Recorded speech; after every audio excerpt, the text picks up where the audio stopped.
Welcome to Reward Nerds, the podcast that deep dives into the areas of compensation and benefits. My name is Jon, and I'm your host, and I'm your fellow Reward Nerd. Welcome to another episode of Reward Nerds. This time I'm joined by Bjørn Kjerulf, who is Head of Reward and Recognition in ISS. And ISS, we'll go into that, but that's a huge company in terms of number of employees with a relatively low profit margin. So that will be a super interesting angle, and we'll certainly deep dive into that piece of it. But also listening in to some of the reflections that Bjørn has through 20 plus years of reward experience in different sectors, and has also had a consulting background in the past. So we'll go into that. So please enjoy this episode together with Bjørn. Bjørn, welcome. Thank you very much. Great honor to have you here. It's a great honor to be here. Yeah. Thanks for the invitation. Of course. And so, it is the massive size of ISS that's going to fascinate people, I think, throughout this podcast, because and frankly, to take that right away, I went into your homepage just before this one to just, catch up on how many are you really. Yeah. It's been going up and down, obviously. But even on the homepage, or the global homepage, on the first front page, there are two different numbers. At the bottom, it says 325,000 employees, which is also what I see in the annual report. But at the top, it says 370,000. And just the fact that this could be this kind of number difference, that represents the size of huge companies, just the number difference on the homepage. It's a great reflection. It's a number that's ongoing. Yeah. And we know from time to time at a given date, we know exactly how many we are. That's in the annual report. So that's the 26,000 people. And other times we have text that linger on for longer. And we have been going through a quite significant divestment process since 2019, basically since 2011, which means that when I joined 14 years ago, we were more than 500,000 employees, and now we're 326. But the revenue has only gone up. Yeah. So we're far more productive per employee, and that's of course a great testament to our work out there. Yeah. That's brilliant. So we'll go into a bit of your background as well, so people understand who you are and all of these things. There are primarily, let's see who is going to be the listeners over time. We may have a bit more diverse group, but it's going to be, of course, a vast majority is going to be reward professionals in one way or the other. And most of them do not have responsibility for heading rewards in a company with more than 300,000 people. So, so that will be in itself an inspiration in itself. But your background, so 14 years with ISS, so that's, of course, the vast majority and the longest employment in that sense. And we've known each other prior to that. We were colleagues back in Mercer, I think for 3, 4, 5 years, something of that nature. I would even be counting that. And you're also Group C&B Director for Carlsberg. As well as a few other things prior to that, actually even focusing on salary statistics and stuff even prior to the time at Mercer. Absolutely. I actually had a student helper job back in the 90s where they asked me, I was in a union for leaders and executives, and said, can you do a salary survey? And I said, why not? So we did a salary survey with 40,000 participants of our members. That was a lot of fun. And we built that from absolutely scratch using Excel and Access and Word. So the primary tools have not changed significantly over time. That's amazing. I mean, in the 90s, I'm certain there are plenty of people listening in that wasn't even born in the 90s. So comp and ben, it certainly wasn't called rewards back then.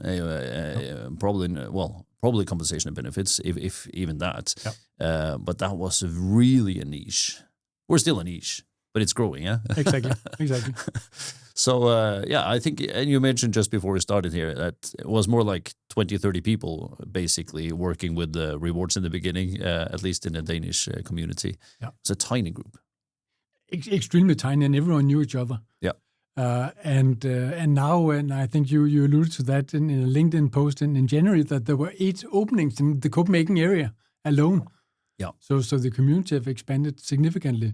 But it's like, typically we talked about this as a game of musical chairs. So whenever one moved over, the others moved with him or her. Now it's a kind of a reverse musical chair. So every time one moves, another chair comes into play because there's more and more players, which is great for us and of course for you as consultants. But it's great to have the real impact that reward should have. At ISS, it's 70% of our cost. So do we have more people in reward than we have in procurement that accounts for 18%? No, we don't. Well, perhaps we should have that. Perhaps you should. And it's been one of the key things I've been saying as well for a long time. I think it's super, super fascinating. You know, it is. I mean, 70% is at the high end of what we see in companies, but between 50 and 70 is normal. Yeah. So it is the biggest cost in virtually every company we talk to. Some exceptions in offshore, etc. But in most companies, that's the case. And thereby it is vital that this cost is being dealt with in a good way. That it's, you know, and that takes us more or less directly into some of the key things with ISS as a company. I'm certain that most people have probably been in contact with ISS in one way or the other, but they may not know about it. Exactly. Right? So could you maybe just, for everyone to kind of explain what is ISS doing? What kind of business is this? I'll be happy to. Basically, ISS takes care of everything that the company does not take care of at their best themselves. So if you're a pharma company, you're very good at producing pharmaceuticals, but you're not necessarily good at cleaning. You're not necessarily good at making food. You're not necessarily good at the reception, at the landscaping, at the security, and all these items. So basically, we take care of the house of the employees when it comes to all the services provided. We have a thriving business ensuring that there are office supplies in each office. Buying pens, buying paper, to make sure that it's always at the right level. So that the big companies do not need to cater to, do we have the right pens? They ask us to provide pens, and we ensure that there are pens at all times. We ensure that the reception is guarded. We ensure that people are greeted the right way. We ensure that the facilities are cleaned to the right specifications, of course, according to the agreement. We ensure that the employees will get the food.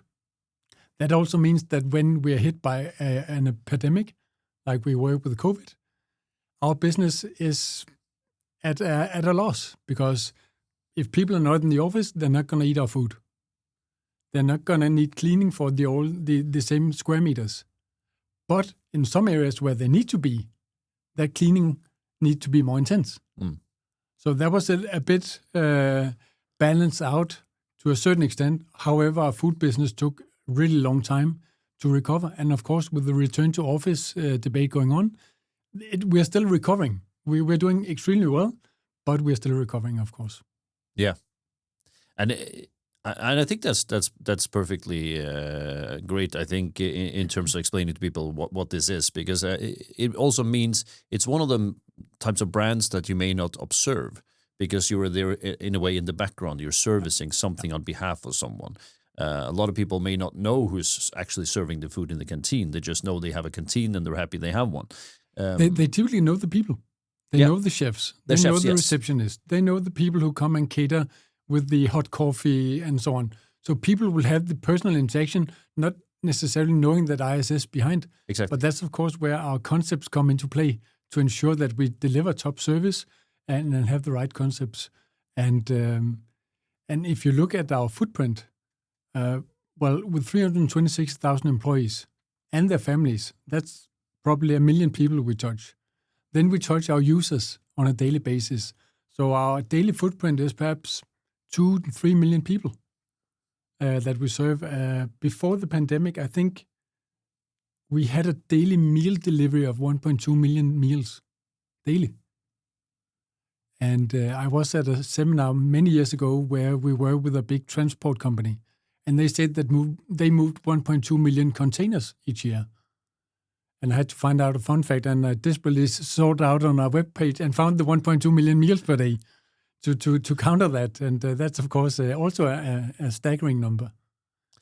And so I think the sheer numbers of ISS they're so fascinating. And I remember this was a meeting we had probably 10 years ago or something, where you first time you mentioned to me that at that time, that's when we were around 500,000 employees. And I think there were 4 countries or so with more than 50,000 employees per country. The employee turnover back then was higher than now. It seems like now it's around the low 30s in percent, which sounds very high. But of course, the type of workers you have, some are seasonal workers, etc. But it means we have 100,000 recruitments every year. It's exactly what I've noted here, like 100,000 plus new employees every year. They all need to get into some sort of program. Of course, a large number of them are going to be on collective bargaining agreements. There is going to be pretty clear thoughts around how you do that. But you also, of course, get new white collars in, obviously. But that's probably a different turnover rate and similar to other companies. It's around 25,000 support staff, we call them. Yeah. Placemakers and support staff. Yeah. That's our term. And I love the fact that it's the white collars that is the support staff. It is. Yeah. The others do the business. That's the way it is, and it's ingrained in everything we do. Every year we have a company day. So all of our support staff will go to a contract. We'll do what you can call honest work for a full day. Be with the placemakers, learn what they do, talk to them, hear their frustrations, hear their praise. Some of them have some incredible stories. Typically, we'll employ a lot of people coming in with nothing. And where in Denmark you'll typically have a student helper job at McDonald's doing good stuff there. But sometimes people will come into ISS to be able to take a job with McDonald's next. And we provide that. We provide them uniform, pay, respect, very, very fundamental issues that we just need to get right. And that's, of course, what we can do via our size. But that's what we can do. And we'll get a lot of people to hang around. And a lot of people will come in and go out, but we also have a significant amount of people who've been there for 5+ years. I was with a contract once, it's a couple of years ago, where we celebrated a 40-year anniversary. It's amazing.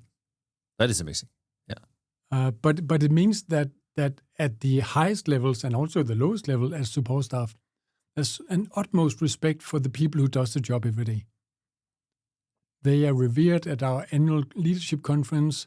The biggest award of the day and of the conference is the annual Apple Award, where we recognize one of the placemakers from the business who has done something outstanding. Sometimes they did a one act that was outstanding, which was fine. My favorites are always the guys who does the right thing every day.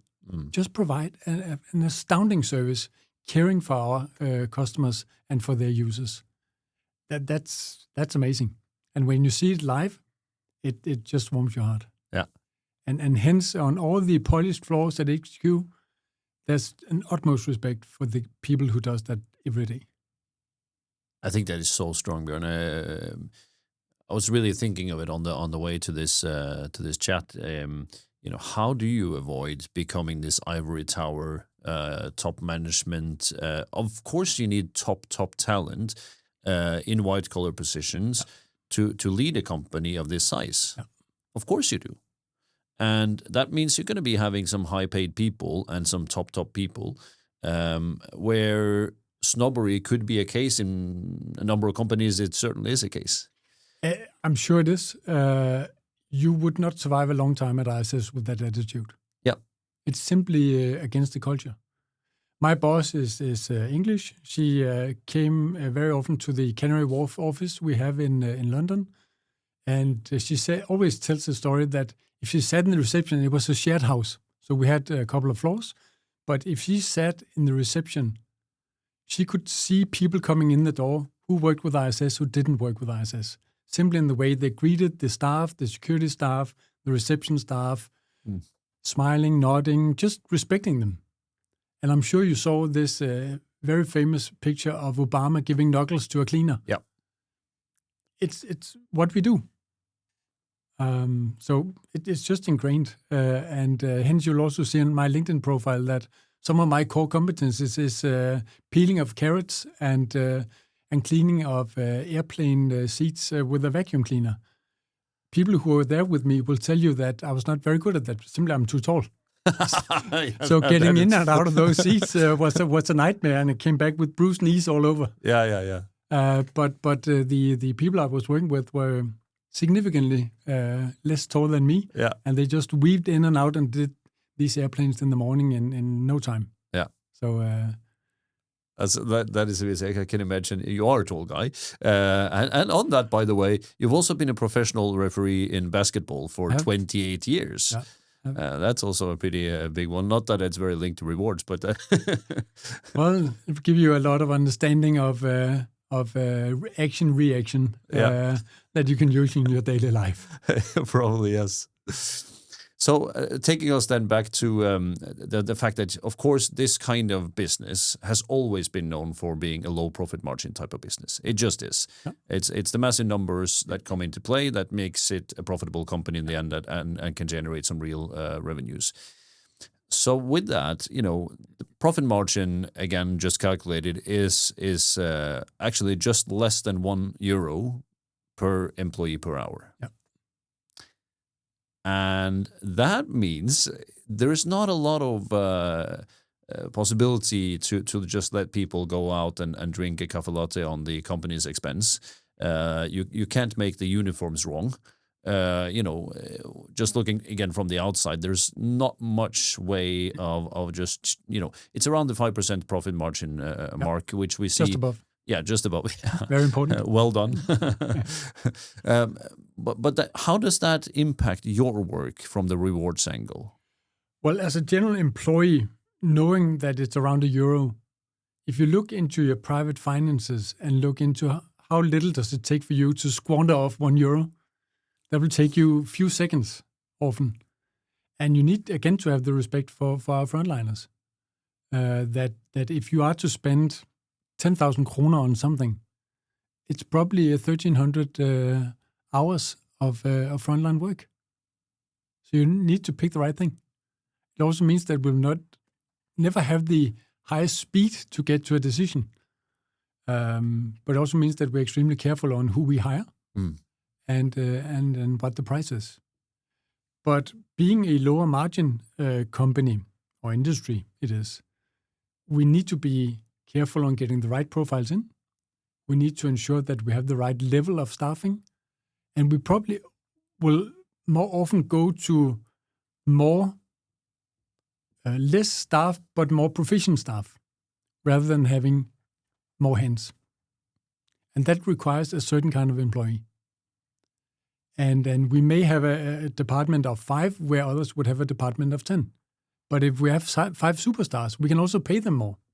And they may get to do work for 10 people or more because they are just brilliant at what they do.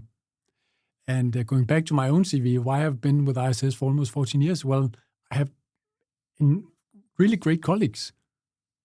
It's not like you ever have a bad colleague from a proficiency perspective. They are all brilliant. And that's just an environment that I thrive in. Cool. And on that, actually, I put my wine socks on today because I had to remember that you're also a part of the wine club, even president for wine club or something. We're two. I think I'm the vice president. Vice president, but it's okay. Vice president of the wine club of ISS. Yeah. So I had to put them on to me. But that is at HQ. It's a great event. We have it once a quarter. Around a third of the employees at HQ will show up. So again, that's the reward angle. It's people coming, having a good time for a modest fee, and people have fun. Yeah, and so I was really looking into. So last week in this podcast, we were very lucky to have Kjell Nielsen here from Novo Nordisk. Couldn't be much more different company in a sense. I mean, both Danish headquartered. Okay, check on that. Both have plenty of employees. Check. Except for that, everything is kind of different. I'm not talking good or bad here. It's just different. So pharmaceutical sector, very high profit margins. And then we'll talk about, and there are approximately 80,000 employees, and you're approximately 26,000 employees. Of course, they are virtually all white collars, and you have around 25,000 white collars or so. So comparing is difficult, and everything is different. But they have a rewards team of 100 plus. What about yours? Well, centrally we are 4. 4, yes. And then we have reward colleagues in some of the countries, not in all of the 23 countries. And that's different. That is different. And when you come into the STI, you'll see that Novo will measure their profit in full 5 points of margin, and we'll measure our margin with 2 decimals. And that's just the way it is. That's the industry difference, and we also cater to different investors. Clearly. But I am curious as to how because you could, of course, have been in many different kinds of companies. You said the colleagues make you stay, and the same does, of course, the company and the culture and everything. But it proves different kinds of challenges to rewards. If you're 4 people centrally in a 300,000 plus company versus having a large team. Now, Novo Nordisk has one of the largest teams that I know. I can only think of 1 or 2 other companies in the world with the same size of team, but for good reasons that they have it, right? But it just means you need to work in a different way. Yes. And that combined with, I think, actually, I love the fact that you do not really measure it in the 5% profit margin thinking, but more of saying, if you're spending 10,000 or something, whether it's Danish kroners or euros or what have you, you kind of translate that to how many hours of profits or how many hours of work for the frontliners does this represent? Yeah. I think that's fascinating. Yeah. And I think that is a very healthy way of thinking. But it also means that you do not have the coolest, best systems in every single area. It means that you need to be exceptionally pragmatic. Yes. In terms of what you do. Yeah. So could you maybe elaborate a bit on that? Because it is a massive amount of employees, even if you just, and I'm saying this since we're also building film, I'm using my fingers, just saying in brackets 25,000 white collars, because I'm assuming historically that in terms of rewards practices, that's where you have focused your efforts. Absolutely. Basically, the team of 4 in the central team, including myself, will cater to the top 1,000 people. So we'll handle everyone in group function, will be the executing function on the group function people, which is around 1,000 people, will be the executing function on our 23 country managers and CFOs. And then we'll provide the oversight of the country leadership teams below the country managers and CFOs. Below that, we issue guidance, we issue templates, and we strongly encourage their use. We cannot go into a benefit scheme in India. We cannot dive into car policy in Belgium. That needs to be handled locally. And of the 1,000 people we have in the group functions that are in India or in Belgium, they are on local policies. Because we don't want the group people locally be treated differently than the others. We call them hosted employees. And that reduces the complexity significantly. It also means that when we have a push to do something different, we need to influence more than mandate. And that's a different kind of leadership style. We need to convince them that it's a good idea. Sometimes that's very difficult. Sometimes we meet significant resistance and objections, and we simply need to take the high road on arguing why it's the right thing. Sometimes that is impossible. But over time, we tend to get more and more on the right templates, on the right schemes. Basically, you know it from having a short-term incentive program. If we measure the CEO and the country manager on the same, and the country leadership team, but if we measure people below on something completely different, that country manager will not be able to deliver what he or she is about to deliver, which means our CEO cannot deliver what he promised to the market. So we need an alignment. Sometimes it needs to be more strict than others, but if we need to deliver nominal profit at the top, well, we need someone to deliver nominal profit at the bottom on the accounts.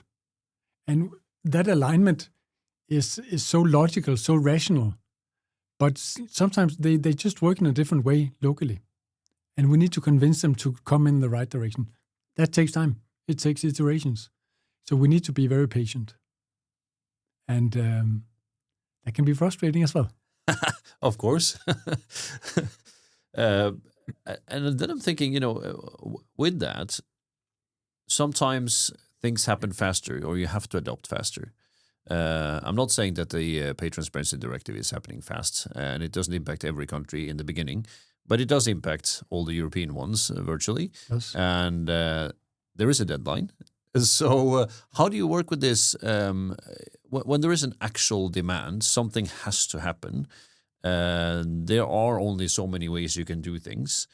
Yeah. So, do you still use the same logic of trying to persuade and influence, etc., or do you? That's our only stick. Yeah. So we have far more carrot than we have stick. So we will try to create good templates for them to use, so they can cut corners locally. So if, let's say, we write a remuneration policy for them, we simply have blanks in there, insert local tradition or approach here, simply to ensure that the overall direction is the same. However, the specifics can be local. I'll continue to pick on Belgium. Belgium is a different country than Denmark. Luckily, our Belgian organization is really in control of what they do. So I'll happily take them out as an example. But they simply do things differently than we do in Denmark. So we need to cater and provide that flexibility to them so they can do what they need to do. And that works out well. In other geographies, I think we still need to see the legislation coming out. We haven't seen it in Denmark. It will not come at least before October, which means there'll be 8 months to go before the deadline. Southern Europe, I was meeting with some European peers yesterday. That some of these companies have polls on which country will come last. At the moment, it's Portugal in 2030. We don't know, and that's of course frustrating. But when you see the directive, and not a lot of people have read the directive, we know that. They know what they have to cater to locally today, but when they see the gap between those two, I think we'll see more awareness. I think we'll see more demand after our products, after our templates, after our systems. And that's, of course, interesting. And we need to be ready for that. But it also means that we cannot staff up to that already now. But we need to do that as demand comes online. Mm. That is just the way it is. Yeah. And we need to be ready for that. We see some Southern European countries saying that it's already in our local laws. But you also recall that when the directive came out a couple of years ago, that we were all surprised. Yeah. Even according to the existing laws, it was going so much further than what anyone expected. So having this in the laws for the last 2-3 years, I highly doubt that. But I'd be happy to if that is the case.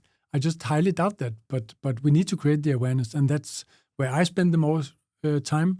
And my team will then create policies, guidelines, and creating the fundamentals. As we don't know where the legislation will end, we need to build all the fundamentals so we can pivot at the last moment. But having a strong base will allow us to do that. So that's our focus right now. Yeah, and that makes a lot of sense. I mean, I think the fact that the directive is relatively clear. I mean, the minimum requirements are so big anyway. Yeah. So yes, there may be some additional stuff being added in the country. Yeah. But that in itself, so that's a tweak. It's an extra column. Yeah. It's an extra detail or a decimal or further groups included, etc. Yeah. But it doesn't change the logic. And I think what is absolutely essential for people to understand, if it's not clear to everyone, is that yes, a lot of local laws have been similar in many areas, but the transparency has not been there. Not at all. And that's the key thing. And that's why sometimes, honestly, I get frustrated when I see, a lot of professionals and competitors alike still keep on talking about this as being a pay equity setup. Of course, it's about solving that. But the fact that pay equity has been there as a legal basis anyway for a long time. You had it in one of your first episodes with Marie. It was an excellent review of it. It's been there for 50 plus years in many countries. Yeah, and still big global consultancies still name it as if that's what this is. But this is the transparency piece. It's but about the right to seeing. pay context. Why wouldn't you ask for your pay context? Yeah. So if you have 33,000 employees in your country, expect 33,000 requests for information. Can you do that within a time frame of 2 weeks? I highly doubt that. I highly doubt that too. And this is why we have the data. Absolutely not. And this is what we're saying, can it possibly be prepared in a different way than waiting for that? What if, you're able to be upfront with this and say, this is how we do it as a company. Not everyone is going to get exactly the same salaries. There are differences. These are our main reasons. Yeah. We need to look into the exceptions. Of course, we acknowledge that fact. And there will be single cases here and there that we need to look into. We're trying to be fair as an employer for years and years and years, but there will be areas, of course, that we need to look into. Is it the right level? Is it the right profile, et cetera, and fix and remedy those that are off.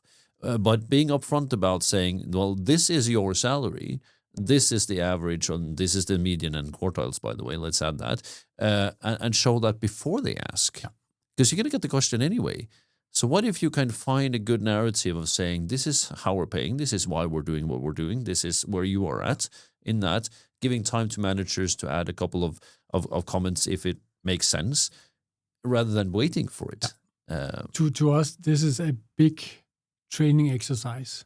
Obviously, we need to train our business partners to be able to support the leaders, who will be our first line of defense.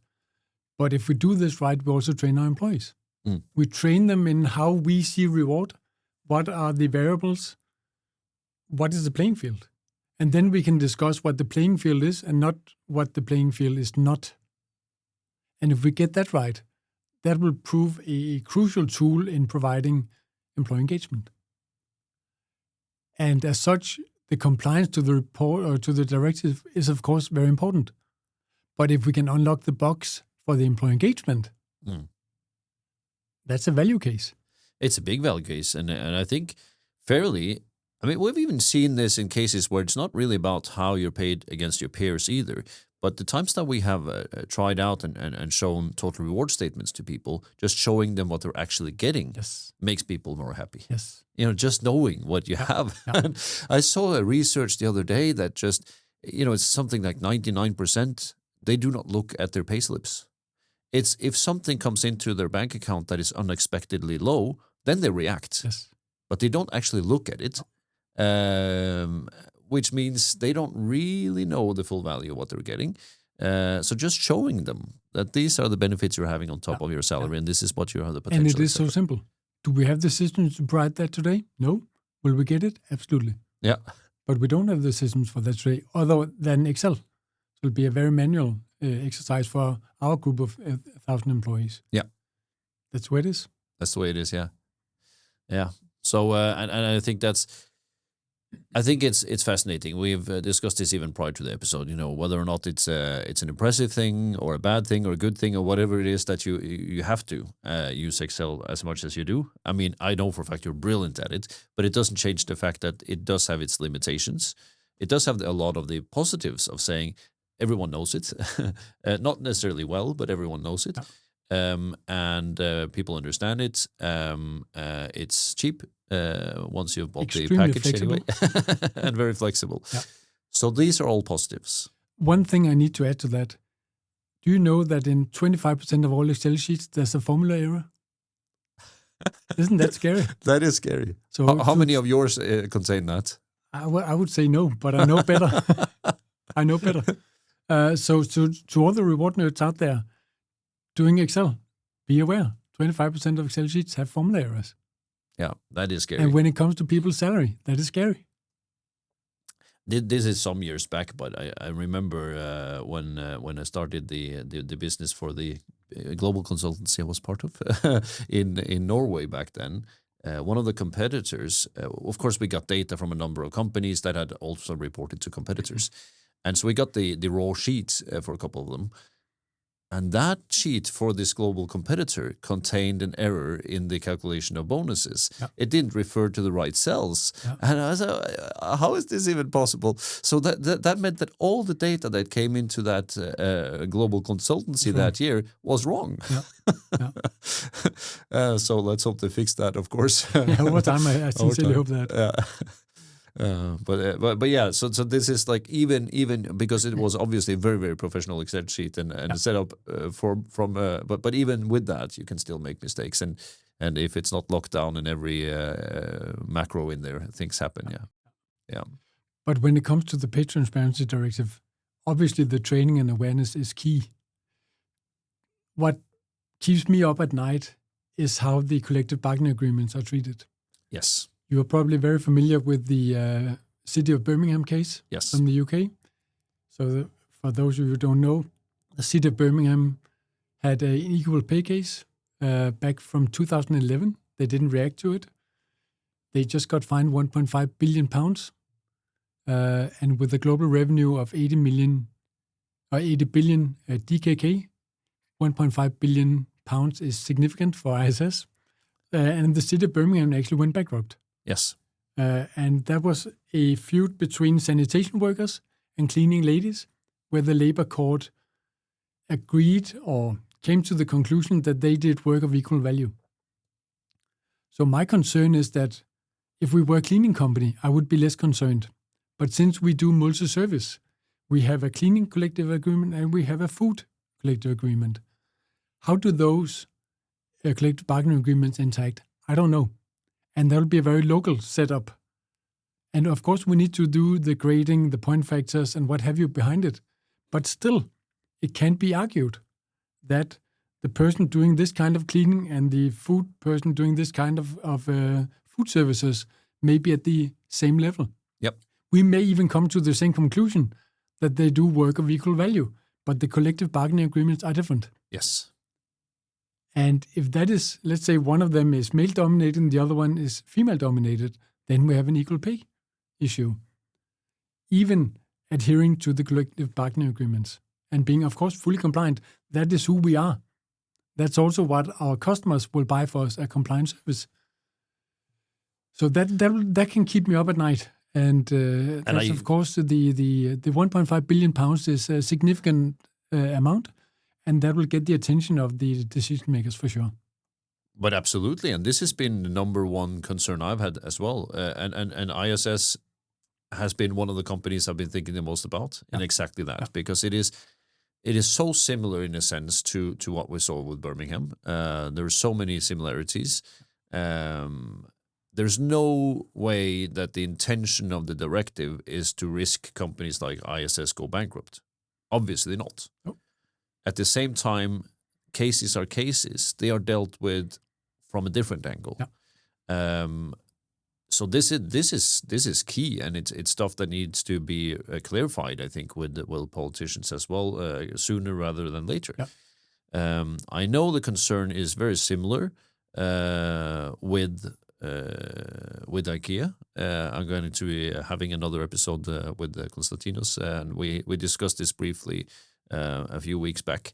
Similar concerns, but also what is also clear is, even though that concern is there, and there is also a limit as to how much the company could impact these things. Yeah. Because it's not your. I mean, you could choose what you add on top of it to a collective bargaining agreement here and there. You could small additional things for whatever you might have, but the overall one is by nature collective. It can become an industry problem. Yeah. But for ISS, with a razor-thin margin from time to time, adding something on top may not be doable, may not be profitable for us.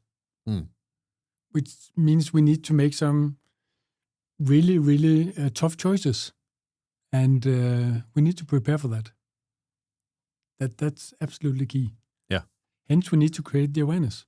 And I will write those 1.5 billion pounds because that's my biggest attention creator with the decision makers. Yeah. They wouldn't like a fine of 1.5 billion pounds.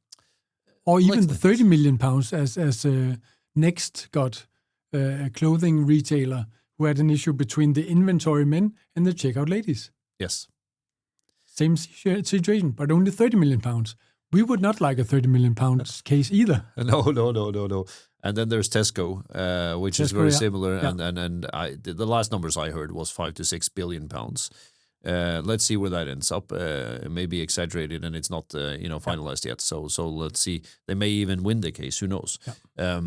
But reality is these kinds of numbers will make companies go bankrupt. Yeah. And that, I think, is then we're pushing it too far. Yeah. Unless, of course, you have a company that's fundamentally rotten from within. If somebody has fundamentally, on purpose, treated people unfairly over years and years and years and years, maybe it's fair enough. I think you touched upon that in one of the episodes with Enrique, that those companies are very few, if at all. If at all. I don't think anyone will, on purpose and intentionally, pay people differently or pay the genders differently. It may happen. It may happen, of course. I think when that happens, because I wouldn't say that it doesn't. When it happens, it's not the company itself. It's individuals within the company that has a moral compass that is slightly off. I'm sure in some smaller companies there could even be an owner that feels this is the right thing to do for whatever odd reason. But a major international company, no. I wouldn't even. I cannot even think of a single one. But it may happen. It may happen. Not purposely, but over time. I don't know. It may happen. And then it's all about how do you react to it? Yeah. How do you remedy? Do you have a strong process for that? Do you have a budget to remedy it? And when we speak about this, we never talk about if a case happens. We talk about when a case happens. Yep. One company I spoke to even said that the person who will sit in the front row in the courthouse will be the leader, not HR, not reward. And that got the attention of a lot of leaders, that they need to be prepared to sit in the front row in the courthouse. Of course, no one wants that. And we will have to amend as soon as we get awareness of these issues. But that, of course, makes the next turn of the salary review crucial, because that's the last. It is the last. And it keeps on fascinating me and scaring me and irritating me and all of these things at the same time. We're now here almost in May 2025 recording this. Less than 400 days. It's, there's one salary review left. And if you think about, so you have a structure in place. You have the basis in the group functions. In the group functions, yes. And then it's more muddy when you go further throughout the organization. And so that in itself is one thing. But there's also a number of companies, of course, and that number is very, very large, that does not have a structure in place at all. Yeah. And then the salary review, let's just say, I'm going into the timeline thinking now, but you may do the actual regulation in April or March or what have you, but the budget is set for it, maybe October, November at the latest. So the CFO kind of assumes that, that's going to be a 3% budget. That's basically it. There's no way that it's a positive for neither the CFO nor the HR director to realize in February next year that actually they need another 6%. Exactly. Where's it going to come from? And you're going to look like a joke. Yes. The CHRO is going to look like a joke. Yep. The CFO is going to look like a joke and maybe should be fired even for it. You know what I mean? Because they have not prepared in such case. That's not okay. We've been on this journey for the last 5 years. We handled this specifically. But of course, we need to ensure that we just don't divide it by gender. We need to divide it by competency. And one of my concerns with the implementation of the directive is that people will get scared of differentiating when it comes to performance. If you don't have a good performance indicator, you can put into the mix in the multiple regression analysis. Yep. If you have that, it will be fine. But if you have 50% of leaders who would like all the employees to have the same performance rating, whether it's the individual bonus percentage or a real performance rating, it doesn't really matter. If they don't like to differentiate, it will muddy the outcome. And I think right here, you come into a very, very important point. So although it's factually absolutely correct what you're saying, how do you communicate this? Because this is a number of individual managers, and there's a large number of them, need to act differently. They're scared of different things. They're going to be scared of differentiating. And the fact that you're mentioning a multiple linear regression, they have no clue what that means. No clue. No. And you as a company, of course, with the number of employees you have, you can kind of run these kinds of analysis because you have big enough data for it. But a company with 1,000 employees in total, spread between 9 locations throughout Europe, they just happen to have just above 100 in every single location. Exactly. They need to comply to everything. Yeah. In 10 different grades. Yeah. Which means you will have very few real comparator groups of 5 or 10 people in the same grade in the same location. And then we all know, well, at least the nerds out there that love the logic of multiple linear regressions or regressions overall. They're just doing the sum of least squares. They're just taking a trend line. Yeah. And if you just have 100 observations in total, where maybe 80 of them are in the 2 lowest grades, it's you just need 1 or 2 movements for it to change everything. Yeah. And then all of a sudden, yes, that's the theoretical framework you need to present, but you need to look at the actual people behind. You can't defend it based on the regression. And this is going to be such a big change management and communication setup. And if there's one thing reward people are good at, it's numbers. If the one thing they're not good at is communication. And even change worse. True, not even being part of it necessarily, because it's going to be moved to someone else to do so. Yeah. So I'm actually going to have an episode with an expert in learning and change very soon. So that will be very cool with this angle. So we're looking forward to that one. But because this is a key element, how do you? I don't even know how many people managers you have, but it's going to be massive. Well, among the 1,000 that we control directly, it's 250. Yeah, so already there. Okay, yeah.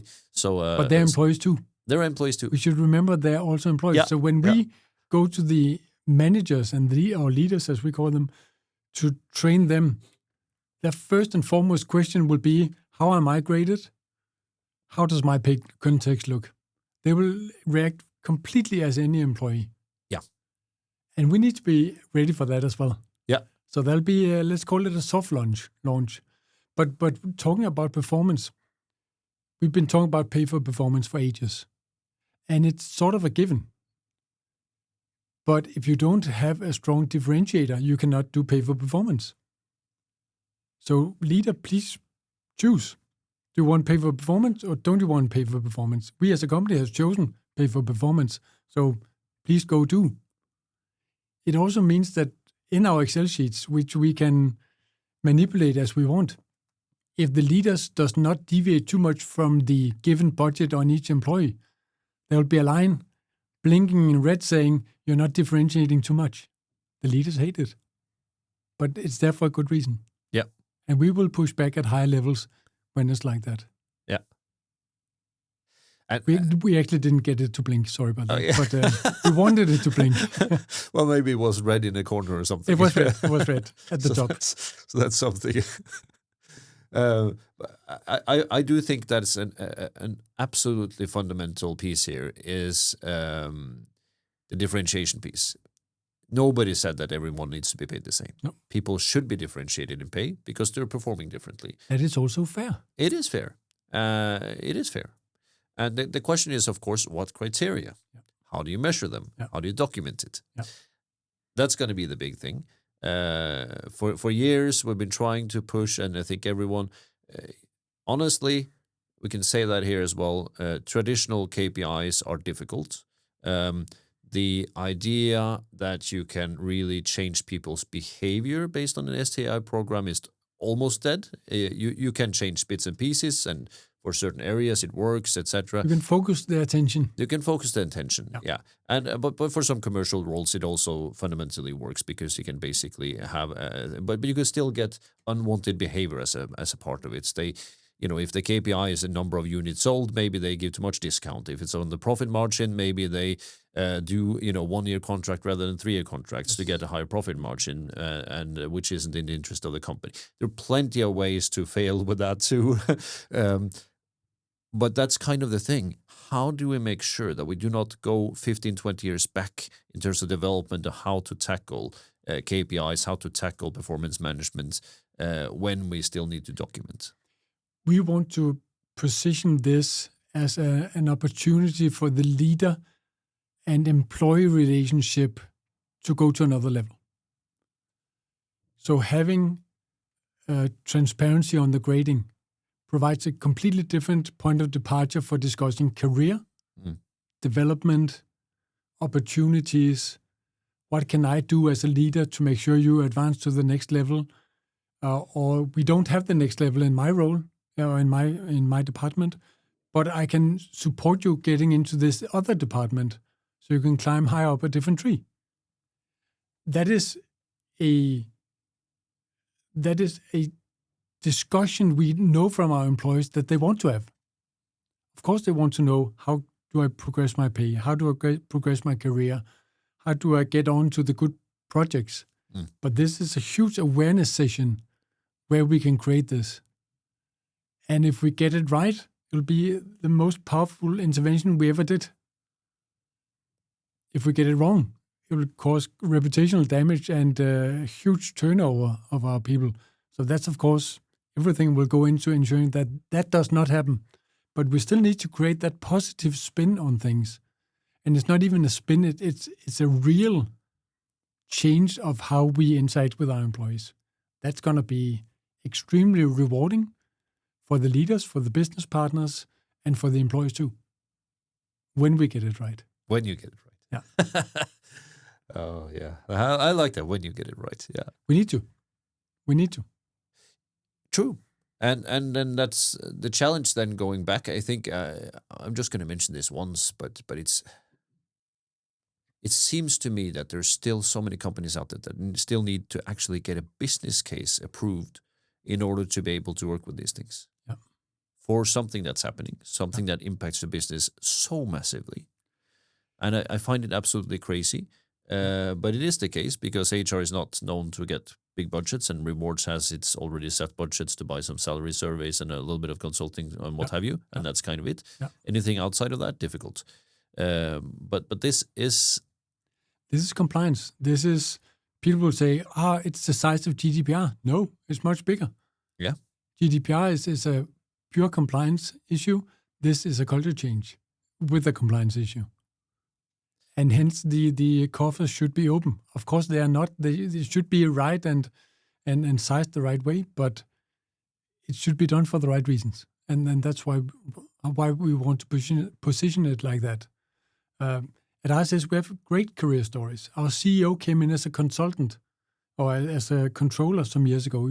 If you hear him on a podcast, especially when he was introduced, he told that story. He wrote, he came from PwC, wrote an email to 3 CEOs he wanted to work for. The ISS one replied. He was in the next day, and now he's the CEO. Yeah. Our country manager of Austria started as a window cleaner back in 1984. That's brilliant. Bloody brilliant. Yeah. Now when I came in, he was the CFO of ISS Austria. Now he's the country manager of ISS Austria and doing a great job. How many companies can take you from window cleaner to country manager or CEO? Not a lot of companies. We can do that. So we need to tell that story. And that is going to be extremely powerful when we get it right. That is super. And that actually gets me a little bit into the holistic thinking of Rewards. We have, in this podcast, my aim, we are, of course, still in the relatively early days of it. But I want to highlight Rewards from so many angles, so many different angles. And the reason that ISS is here, and you're here, of course, you have a great story and a great personality and background and all of these things. But it's also representing, in this case, it's kind of, I wrote this down here, it says, Rewards in a 300,000 plus employee low margin company. That's one scenario, whereas we had a completely different one with Novo Nordisk, where, of course, the primary one was about them being the first ones to be fully transparent on the pay transparency internally a year before the deadline. But we want to have different angles, of course, within Rewards, but we also want to highlight it from outside of it. So we have done an episode on the DE&I setting and how that links directly to Rewards. Yeah. We're going to be talking to some CFOs to make sure we get the angle of saying, how do they see this? Why does this link in and how does it link in? Yeah. We're going to talk to some CHROs to say, how do they see it from kind of being the managers of the Rewards part? It may be difficult to get them to not be thinking of their own company in that context, and but we'll look at that. We also want to do the Remco angle and a chairman angle. So, but this is then again in an angle of saying how and communication is one. Talent acquisition is another one. We could keep on going. There are so many areas that are linked to Rewards, and right now it feels like when we're talking about this, what I'm hearing is, you need the company to adhere to the directive. It's a given. You could theoretically get into big trouble with the collective bargaining agreements. You have control of the top 1,000, but there's another 24,000 white collars too, which is, of course, in some sort of a structure. In some places they have reward professionals as well. But this needs to, the change management and the communication piece needs to be filtered down to everyone. Which means that as from a head of rewards angle, you need this to succeed all the way down. But it's not your responsibility in full. So the collaboration effort is big. The persuasion piece is big. The influence piece is big.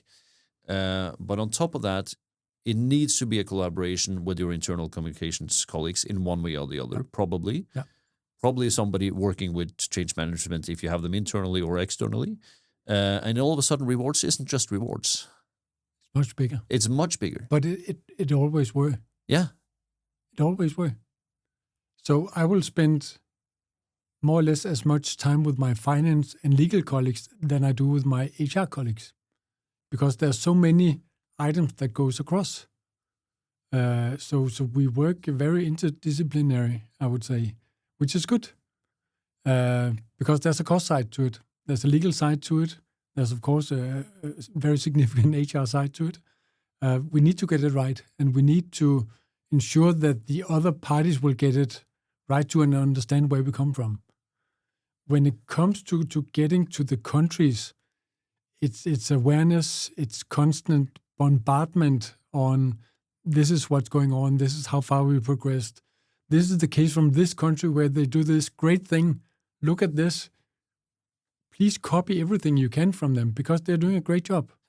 So we need to do that and reinforce it at all times. And we talk about the I think we have 13 major EU countries.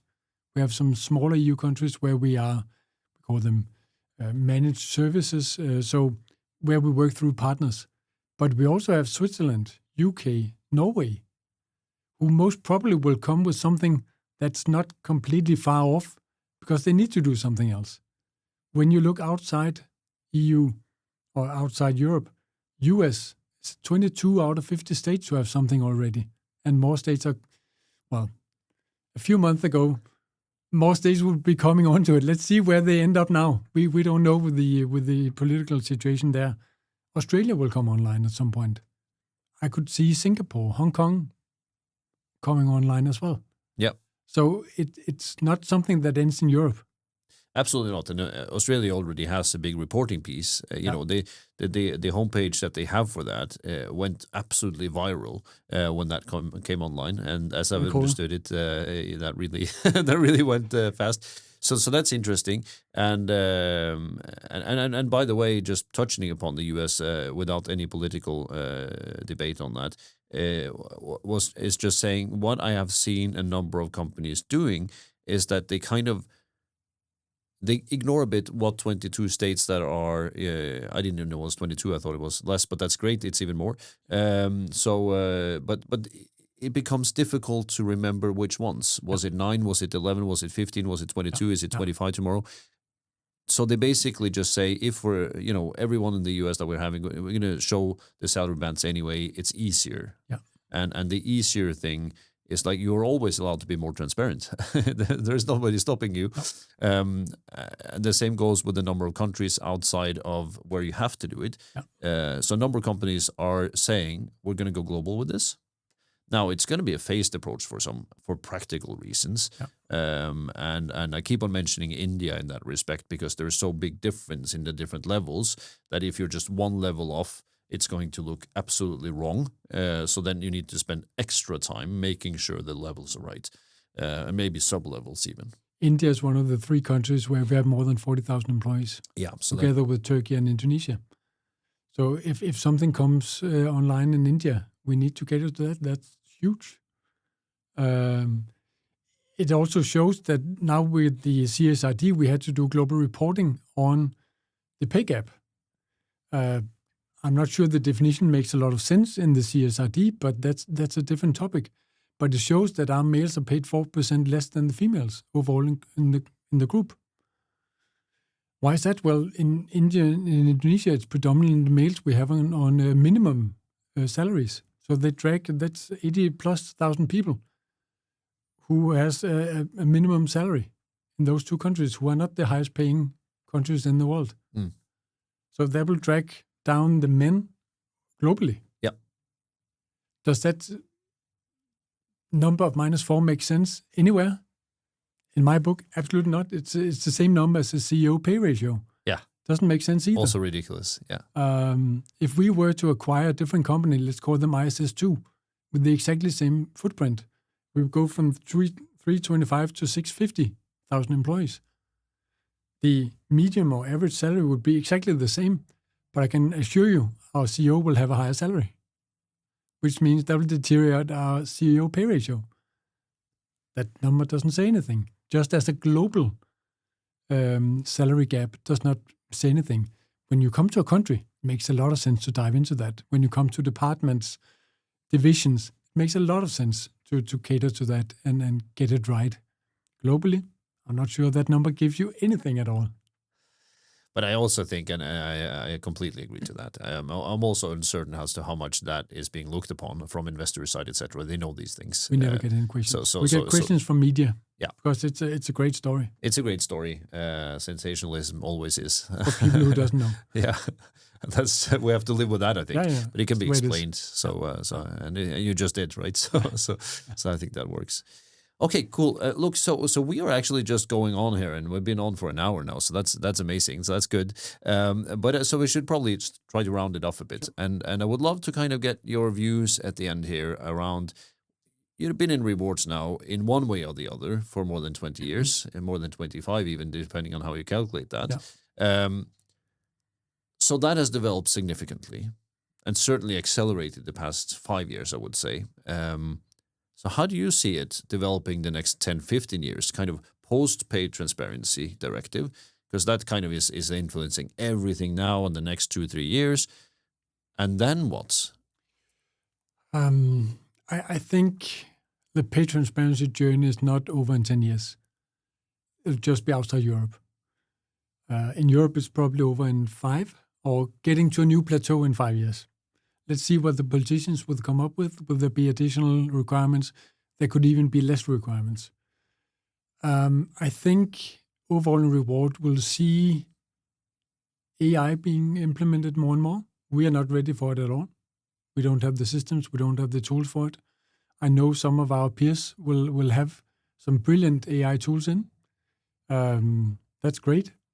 But you need a certain critical mass to get to that. We're not there yet. We'll get to it. But we, as you said in the beginning, we don't need to be front runners at ISS on this. So that's fine. I think we'll see more and more personalized rewards, where we today, and also in the light of paid transparency, will see if you are on this level, you'll get this bonus, you'll get this car. I think we'll see a better flexibility over time. We're not talking cafeteria principle or flexible benefits. I think we'll talk more of the hardcore reward elements within a certain boundary. So let's say at this level, you will have between 20 and 33% bonus, and we can choose where to go. Whereas today in many companies, everyone would have 25. We are still getting people in, herding people in, so we have the 20 to 33 range. Will we narrow it down? I'm not sure. Because it works well for us, because you can get people in the bracket and then move them up over time.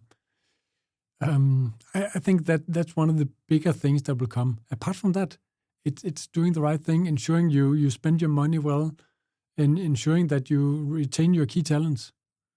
There's still some inflexibility in the legislation from geography to geography. Over time, that may open a bit up. We know from some of the Central and Southern European countries that the labor market generally is rigid, where we in the northern countries have a little more flexibility, especially in Denmark compared to Norway, Sweden, and Finland. I think we'll go for a more flexible labor market over time, and reward needs to work with that and cater to that over time. I'm not sure where it ends. Nobody knows, right? Nobody knows. But I think these are great perspectives, and because I've been reflecting myself, to be fair, to say either a lot of companies will simply have so much structure in place because they have to. They didn't used to have it. They didn't have job architectures, didn't have leveling, didn't have anything. And now they have not only an excuse to get it because it is great to have for so many reasons. Yes. And once they have it in place, kind of everyone is at a certain level. Now, obviously, it needs to be maintained. They can't do it themselves without reward resources. It's going to be a lot of maintenance and stuff like that. But either, it becomes more of everyone knows what everyone is kind of paying because you can see it everywhere, and you're going to get some AI stuff to pull these data. And you saw the Dutch legislation proposal being extremely indiscreet, I would call it, on the anonymity piece. Right. So practically, that's kind of thing. Practically, somehow people will know what people are paid. The fact that you just have job ads with ranges, there's going to be tools out there that is going to be calculating these and show them quite readily available, most likely. So people will have an understanding what they're paid, and the policies of the companies to be very clear. So in a way, that's plenty of work to be done to get to that place. But once you're there, that could either mean that there's going to be even more demand for rewards people to maintain it, to make sure it's really working, to make sure they are always aligned with where they need to be and looking into profit margins, etc. Or it's less because I think the process is in place. Why would you need these fancy high-paid rewards people to maintain something which is more operational? So that's kind of the question. It could go a bit either way. My personal view, though, is that it's going to lift rewards to a different level because what is now seen as a big development project, etc., within rewards is going to be more maintenance on that piece. But that means you can. And that is a challenge to the people listening in. If you're too transactional today, you probably need to work a bit with your competencies because you need to lift that level. It needs to be relationship building rewards rather than transactional going forward. That seems very likely, which can challenge some of the most introverted nerds out there. There's still going to be a need for you people, I'm sure, for analysis. But we know that the leaders love to speak to these introvert nerds because they come with answers. They come with clear policies that provides a wall that the leader can lean against and say, okay, I got rewards with me. We're doing the right thing. Yep. So we need to provide that support to them, and that's going to be brilliant. I think so too. But we'll get to another level of, now we are at this transparency level. You come from Norway. You have open tax list. How much tax are people paying? You can probably get a lot of information from that if you want to go into it. And this is, I'm going to take that one because I think it is funny because this was so big some years back.